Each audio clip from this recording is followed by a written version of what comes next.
मु डॉक्टर संजीव कुमार दास आयुर्वेद भेषज विशेषज्ञ भाव में श्री श्री आयुर्वेद हॉस्पिटल जोटा श्री श्री यूनिवर्सिटी कटक ओडिशा रे अवस्थित काम करुँच। आज आम गोटे भेरी बर्निंग टॉपिक जोटा समस्त को बहुत कष्ट दूसरी से टॉपिक पर आलोचना करवा।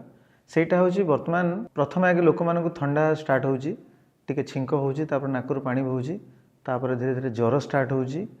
ज्वर स्टार्ट हवा परे सेटा बहुत पर्यंत 102 103 पर्यंत जाउची, तापर काश होची। तो यहाँ कौटि ना कौटि आपण मानक लागुथो जे यहाँ गोटे कोविड टाइप रो आपण मानक लागुची। आउ धीरे धीरे जिते आम ट्रिटमेंट टाको टिके डिले करचु किंबा इग्नोर करचु, तापर कौन होची सेटा ना रेस्पिरेटरी डिस्ट्रेस स्टार्ट होची, लोकों को निश्वास नबार कष्ट होची। तेणु यहाँ मुझे आपण मानक कहीदेवाक चाहूँगी जे यही सब कंडीशन जिते आपण मानकर होची सेतबेले आपण ताको इग्नोर करंतु नाही।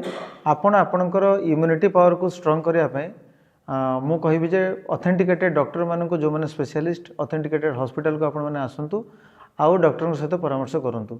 तो यही कंटेक्स्ट में आउटे कथा कही रखी जे आदिका डेट रे रिसेंटली भी आमर बहुत मीडिया मानक चलती है एंटीबायोटिक उपरे बहुत डिस्कशन चलती जे now days people are very interestingly taking antibiotics माने इजिली एंटीबायोटिक्स नहीं जाउछन्ती, टिके ठंडा छिंक काश हेले नहीं जाउछन्ती।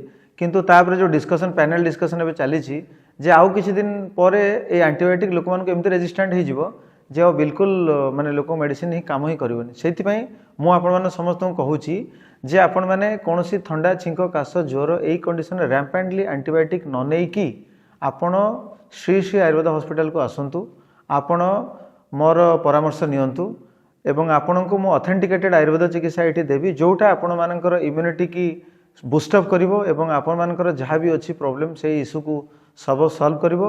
आ आपण मानक भितर जो गोटे चिंताधारा रही जे नहीं मते ठंडा छिंक काश ज्वर होची, निश्वास नबार कष्ट होची, मु एलोपैथिक न नेले हबो नाही कि मते डेफिनेटली मॉडर्न इंस्टेंट मेडिसिन नवा पड़ो, एटा गोटे भूल धारणा समस्त थाए।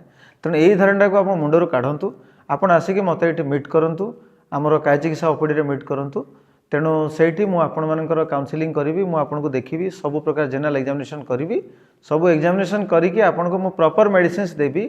आपण निश्चित भाव देखिए आपण आज जदि मेडिसिन खाइले आपण को काली भितर गोटे वन डे भितर आपण को मिनिमम भारे आपण रिलैक्सेशन फील हो और आपण डेफिनेटली गोटे कॉन्फिडेंस आसीबो ना आयुर्वेद मेडिसिन खाई कि मोर सिम्पटोमेटिकली मैं बहुत रिलीफ पाइली।